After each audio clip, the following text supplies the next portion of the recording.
नमस्कार, 18 news today में आपका स्वागत है और हम आपके लिए लेके आए हैं देश दुनिया की 25 बड़ी खबरें जो आपके काम की होती हैं और आपकी जानकारी को बढ़ाती हैं। तो देख लेते हैं आज की पहली खबर। ईरान का हाइपरसोनिक प्रहार। 5 अप्रैल की रात ईरान ने इजराइल के नेगेव एयरबेस पर अपनी नई फतह 2 हाइपरसोनिक मिसाइलों से हमला किया। ईरान का दावा है कि मिसाइलों ने इजरायली रक्षा कवच को भेद दिया। तेल अवीव में भारी धमाकों की आवाज सुनी गई और सैन्य ठिकानों को नुकसान पहुंचा है। युद्ध अब एक खतरनाक मोड़ पर पहुंच चुका है। अगली बड़ी खबर है इजराइल का ऑपरेशन आयरन शील्ड 2.0। ईरानी हमले के जवाब में इजरायली वायुसेना ने आज सीरिया और लेबनान में हिजबुल्लाह के ठिकानों पर भीषण बमबारी की। इजराइल ने चेतावनी दी कि वे सीधे तेहरान के परमाणु केंद्रों को निशाना बना सकते हैं। संयुक्त राष्ट्र ने दोनों देशों से युद्ध रोकने की अपील की है, लेकिन तनाव कम होने का नाम नहीं ले रहा।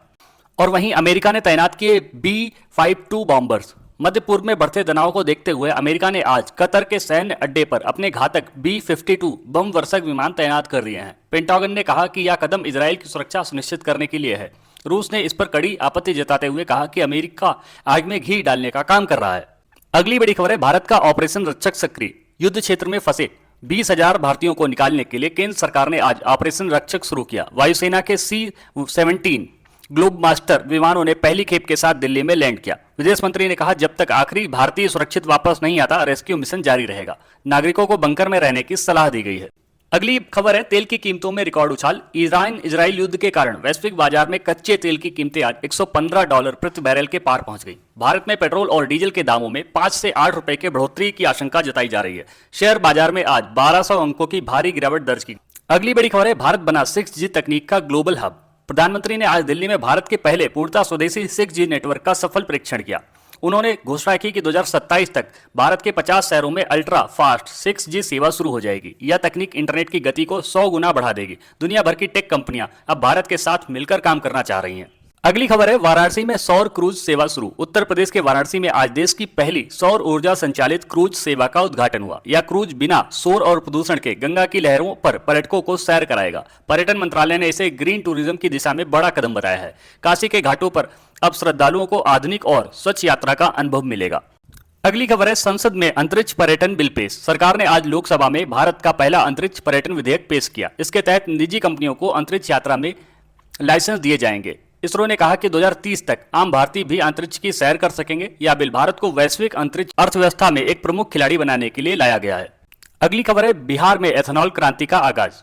बिहार सरकार ने आज राज्य के तीसरे बड़े एथेनॉल संयंत्र का उद्घाटन किया। इससे स्थानीय गन्ना और मक्का किसानों की आय में भारी बढ़ोतरी होगी।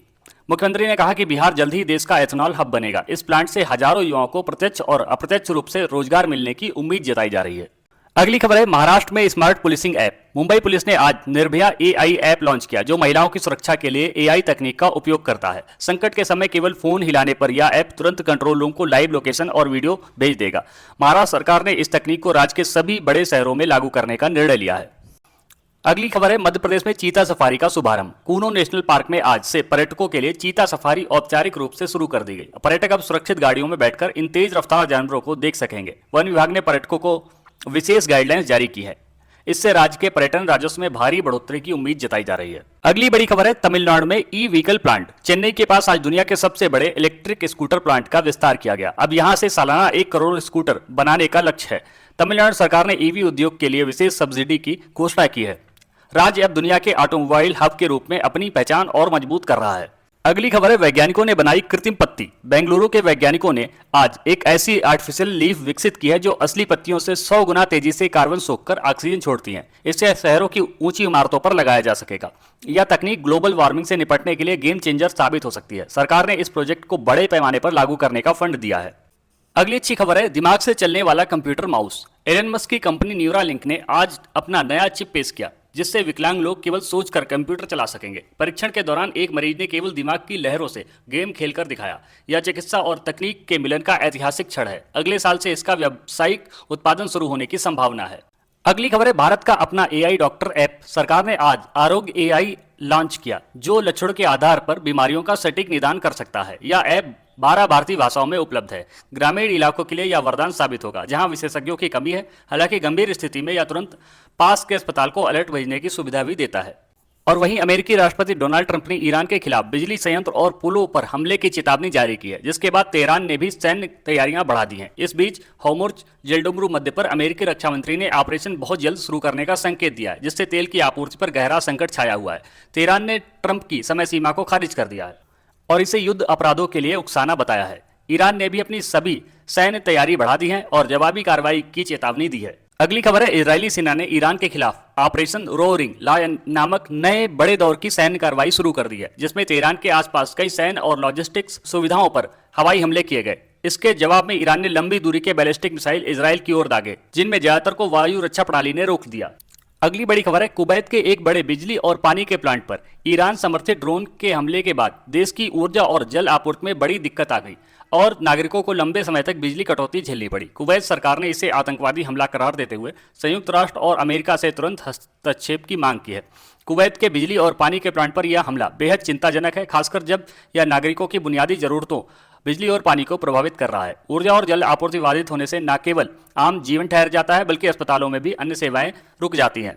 अगली खबर है, ईरान में बंदी रहने के बाद अंतर्राष्ट्रीय दबाव और भारतीय तंत्र की कूटनीति के बाद 345 भारतीय मछुआरों को रिहा किया गया और वे चेन्नई के बंदरगाह पर गुजरात और तमिलनाडु के जहाज से लौटे।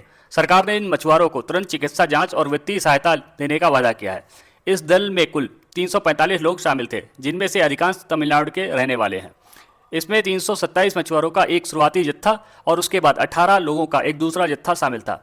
केंद्रीय मंत्री पीयूष गोयल ने चेन्नई हवाई अड्डे पर इन मछुआरों का स्वागत किया। और अगली खबर है, उत्तर प्रदेश पुलिस ने राज्य में कानून और सुरक्षा की 2026-27 रोड मैप जारी करते हुए कहा कि साइबर अपराध, राजनीतिक हिंसा और नशा माफिया के खिलाफ योजना बनाई जा रही है। इसके तहत अधिकांश स्थानों में सीसीटीवी और डोनाल्ड ट्रंप जैसे एआई वॉच सिस्टम लगाए जाएंगे, ताकि रियल टाइम मॉनिटरिंग संभव हो सके। अधिकांश स्थानों और सार्वजनिक स्थानों पर हाईटेक सीसीटीवी कैमरे लगाए जा रहे हैं। उदाहरण के लिए माघ मेला 2026 और महाकुंभ के लिए 2700 से अधिक एआई संचालित कैमरों और ड्रोन का उपयोग किया जा रहा है, ताकि भीड़ नियंत्रण और रियल टाइम मॉनिटरिंग संभव हो सके।